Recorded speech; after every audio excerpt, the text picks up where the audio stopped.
Hello, hello, and welcome to this week's episode of The Hard Choice, Simple Steps for Showing Up. My name is Brad Draper. I am your host. I am grateful to be with you today. Let's do this. I got to adjust my mic because my sons came into the studio and decided they wanted to act like podcast producers and hosts and speakers. Kind of cute, right? Kind of funny.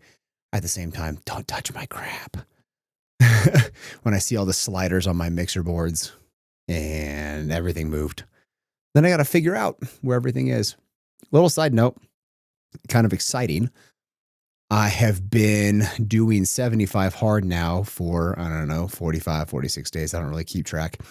And it has been interesting to see what did I do different. My wife was asking before I started, how are you going to do this differently? And so this time I committed to rucking every day, 45-pound pack. I started with 20 pound and went to 35 and went to 45. 45-pound pack, 2.25 miles every day, regardless of weather. And it's been really nice weather all year because we haven't had any snow in Utah until today. And it was slamming on me and freaking freezing, but I still got it done. And eating the exact same foods. I just recently spoke about this the other week. Eating the same foods and the monotony and the simplicity. You move further faster when it's simple. Keep it simple, stupid. And so I've been doing that. I've eaten more or less, 98% of the time, the exact same foods at the exact same times the whole time. And I've had to up my calories. I started at 2,200 calories and I'm now at 3,000 calories and still upping my calories. I started at 230 pounds and I weighed in at 203 this morning in 45 days. That is a ridiculously fast drop. Not on purpose. I mean, I'm still upping my calories and slamming hard on workouts and just lift until failure in each movement. So each muscle, at least one movement every day, I have to go to complete failure and totally just annihilate that muscle. And how exciting it is to see change now rapidly occurring. I'm to the point now to where each and every day is a noticeable difference within the body. How cool that is. And it's been super exciting and super fun to see this composition change that I've never seen before. I've done a lot of recomps in my life, from endurance athletics to strength training to different things, but I've never been this lean and I've never been this cut and this vascular. And it's just kind of fun. I challenge you to change things up, to do things that are fun, to get out of the norm, to make it different. How are you doing things different? Get out of this domestication that you have. I promise you, you have a domestication that is occurring within your life. You're doing the same thing day in, day out, even if you're keeping things different. Us entrepreneurs, we tend to do a lot of different things all the time. It's still fairly similar in the same vein. How are you going to do it differently? Instead of going for a walk, go for a ruck. Instead of eating to a macro level, a certain level of macros, eat specific exacting foods, the same things. Do things differently and watch different changes. If you want to get to a place you've never been to, you got to do things you've never done. And I've never eaten like an elite athlete. Well, I'm eating like an elite athlete, and guess what? My body's transitioning to that of an elite athlete. Go figure. 1 + 1 = 2, stupid. That's basically what had to happen within my world. And it's been super cool. And will I continue this eating style after 75 hard? Absolutely, because it has been so fun to watch. Now, will I bring in variety and change things up? Yes, but I'm still going to be nailing things down just because I like the results. I like the results more than eating like a douchebag. One of my mentors, he's told his son one time, and it's kind of stuck with my brain, and he's kind of stuck with it, which is winning is more fun than fun is fun. And isn't that true? Just winning at this fitness game, winning at the nutrition game, winning at the weightlifting game, it's more fun than just eating whatever I want or indulging in things, indulging in sweets and treats and what have you. It's just not worth it. And in fact, I'm sure if I were to go eat one of those right now, my body would probably throw a little bit of a piss fit. I don't want that. I want to continue this optimization and purification and removal of what I said, domestication. And that's a little bit long intro. What I'm talking about today is this domestication that you have, this monotonous, same in, same out, same thing. Where's the wild side? Where's the adventurous side? Where's the thing that drew you out of where you were to where you're trying to go? Where did that go? Why are you just so stagnant each and every day? Keep things moving, keep things dynamic. And here's the reality. You put on a mask. We all do. And this mask is a facade of what you want the world to see, what you want the world to perceive, and how you want to be interpreted and engaged with. That's why you put on the mask. And here is the cold reality.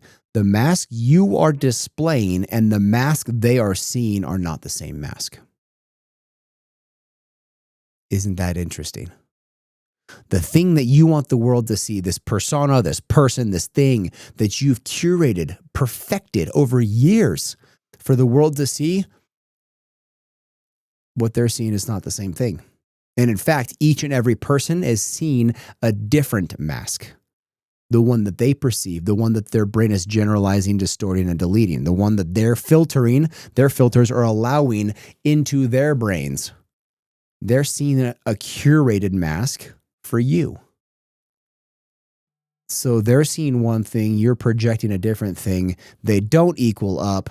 It is not matching. So why the freak won't you just go do what you want to do? Be who you want to be. Dress the way you want to dress. Act the way you want to act. Look the way you want to look. Be unapologetically, authentically you.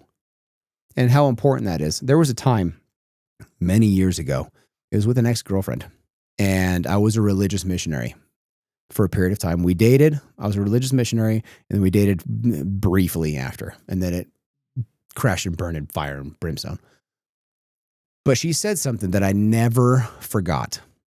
And when I was a Christian missionary, I was kind of being a Christian missionary, right? I was putting on this name of Christ and being a representative of Jesus Christ. So I was holding myself to a specific standard. I was still me, yes. I still behaved like me, yes. But it was curated. That way it was interpreted in the right fashion to be a good representation of the church which I represented, as well as Jesus Christ. And when I came home, that's really hard to shed when you have that for a couple of years. And she looked at me and she said, when am I going to have Brad back? When is the Brad that doesn't care and does what he wants, despite what people believe and think? When is he coming back? And I've never forgot that lesson. And I started talking to friends about her statement. And I said, how different am I? They said, you're pretty different, but you'll come around. They all knew it, and they just didn't want to ask me blatantly and bluntly of, when is the dude that we like coming back? And from then on out, I kind of just decided to do my own thing, be my own person, behave my own way, and kind of say to the wind with what everybody thinks and what they think I should do or perceive I should do.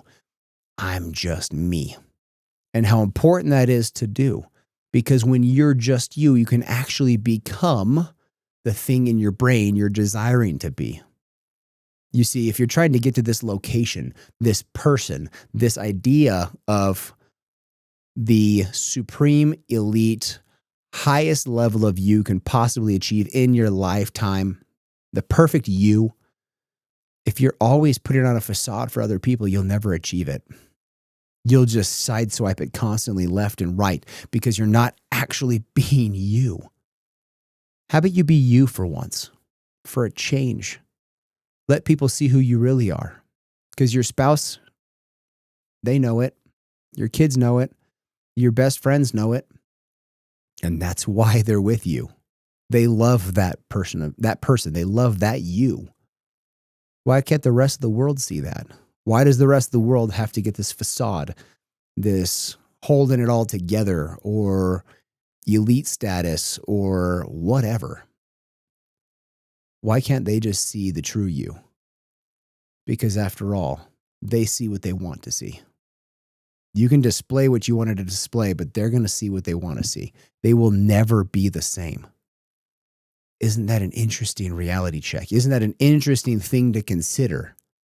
That as you be you, they're going to see what they want to see anyway. So just disregard their belief. You cannot control what they see, what they do, and how they behave, or how they treat you. And at the end of the day, how they perceive you. You can't control that. So why are you trying? Right? You're trying. That's why you make a facade. That's why you make a mask. Pull off the mask and just start being you. And it is amazing the authenticity and the connection that you'll make with people, because we can sense this facade. We can sense this mask. We see it and say, it's not really you. You're really kind of, not really you. I can tell. I don't know what you really are, but I can tell this isn't it. Versus, that's it. That's you. I can feel it. I can sense it. This is authentically you. That person can connect with that. Tons of people. That person will get on a deeper level with those to whom you are around. The facade will not. It'll be subsurface. It will be cold. But if you're truly you, then you can really connect. It is no secret that my wife and I work at the prison. We don't work. We volunteer at the prison. We have prison here in like 2 hours. So I'm ripping through these things so I can go get ready and drive through the snow to get to the prison on time. And I'll tell you what, I'm sitting in front of, we have a new class, new cohort. It's like 30 something women. And these new 30 women, I don't have a relationship with yet. I'm building it. We're building this connection. But I learned through our last cohort to simply be me, to share what I believe to be my views on spirituality and religion and communication and thought and action, word, deed. How I communicate. I'm just me. Take it or leave it. Will I offend some of them? Of course. I can't control. That's kind of their problem. I can't control if they are offended or not. That's a they problem, not a me problem. But those that I can connect with, I really connect with. And we create this bond, even though we are vastly different, all the way down to they're in prison for crimes they committed and I didn't commit those crimes, right? And it's so interesting. On the more authentic I am, the deeper connection I have with people. Long time ago, I decided to pull that mask off when I was asked, when will Brad come back?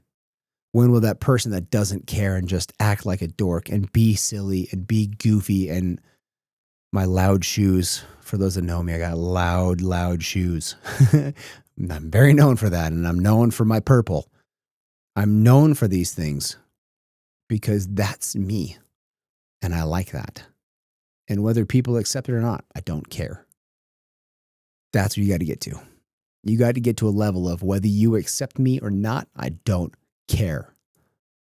But I'm going to be me, and you be you. And I'll accept you for you. And maybe I don't like you. I'll accept that I don't like you, and that's okay. And you can accept you don't like me, and that's okay. Not everyone is going to like you in this world, and that's okay.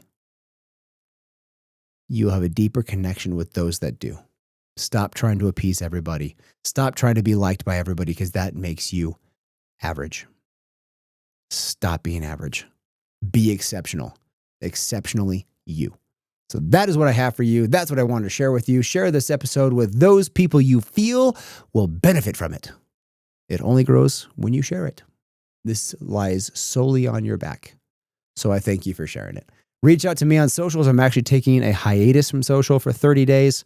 By the time this episode comes out, I'll be back on social. So what is my handle? Mr. Brad Draper. That is my handle. Reach out to me on social media. Mr. Brad Draper. I'm very easy to get a hold of. Like this thing, subscribe to it, download it for future listenings. Until next week, I love you guys. Bye.